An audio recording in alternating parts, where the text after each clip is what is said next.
Friends, imagine waking up one morning in Chicago or Dallas or Denver and hearing that a virus most people associate with the jungles of South America has suddenly shown up in your neighborhood.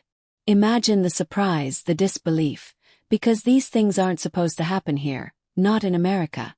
We think of ourselves as safe, protected by geography, technology, and wealth. But the truth is, those barriers are breaking down. Climate change isn't just about faraway melting ice caps or disappearing polar bears. It's about your backyard, your community, your children. And one of the most dangerous consequences isn't visible at first glance. It's in the rise of diseases you've never heard of, carried silently across borders, across climates, until one day, they arrive where you least expect them. We will discuss 3 main key points about it in detail. The first thing we have to recognize is that climate change is not just an environmental issue. It is a psychological, cultural, and biological challenge. It destabilizes the conditions under which our species has built civilization, and when those conditions are altered, so too are the threats we face. Diseases, new, old, and reawakened, are among the most significant of these threats. They don't exist in a vacuum.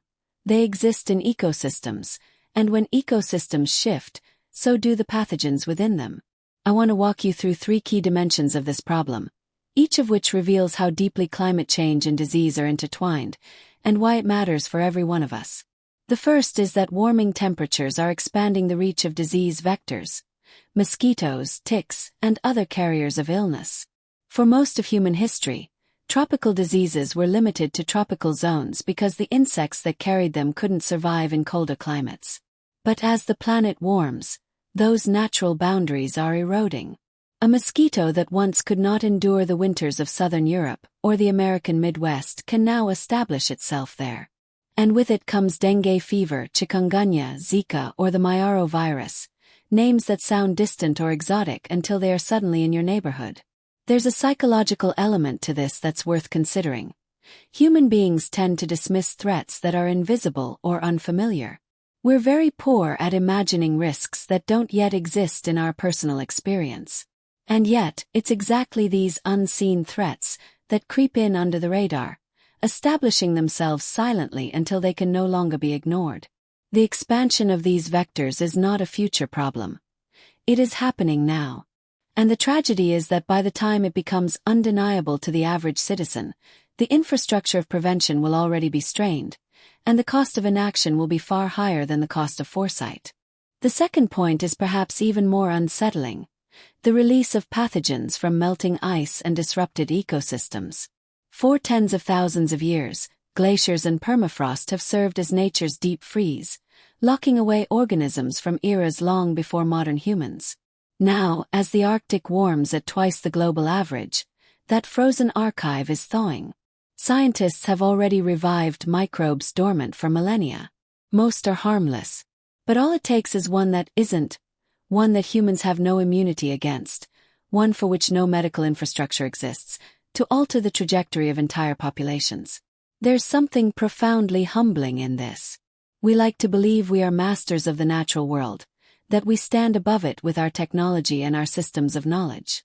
But the truth is that we are precariously dependent on a fragile balance. A microbe, invisible to the naked eye, has the potential to bring a society to its knees. We saw a glimpse of this with COVID-19, and that wasn't even a pathogen from the deep past.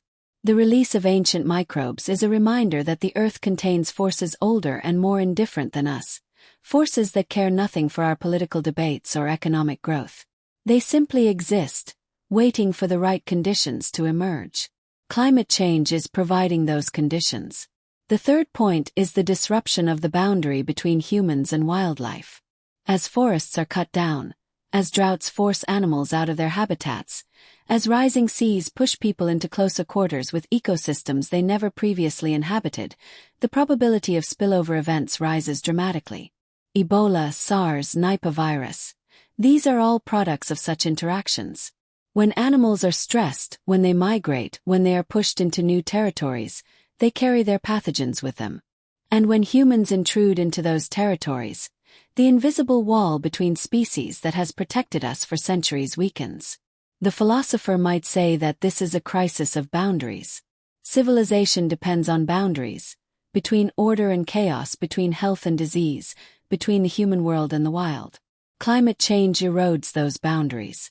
It collapses the distance we once relied on, and in doing so, increases the likelihood of contact with diseases we have never known. And once that contact occurs, in our hyper-connected, globalized world, local becomes global in a matter of weeks. These three dimensions, expanding vectors, reawakened microbes, collapsing boundaries, are not isolated phenomena.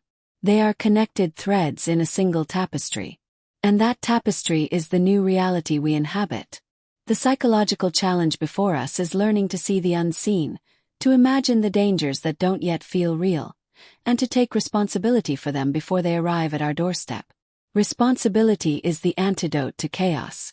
To ignore it is to invite disorder, suffering, and loss. To embrace it is to act not just for ourselves but for the generations who will inherit the consequences of our choices. So when you think of climate change, don't think only of storms or heat waves. Think of the mosquito in a city where it never used to live. Think of the glacier thawing to reveal something older than civilization. Think of the forest where a bat, displaced and hungry, comes into contact with a farmer's livestock. That is the reality we face. And the choice before us is simple but not easy. Do we act with foresight, or do we wait until the invisible becomes undeniable? The answer to that question will determine not just the health of the planet, but the health of every human being alive today. So the question is not whether change is coming, it's already here. The question is whether we have the courage to confront it before it overwhelms us. In America, we pride ourselves on leadership, on being the nation that steps forward when others hesitate. This is one of those moments. Climate change is rewriting the rules of human health, and the diseases you haven't heard of today may become the emergencies of tomorrow. We cannot afford to wait for the invisible to become undeniable. We have the resources, the science, and the responsibility to act now.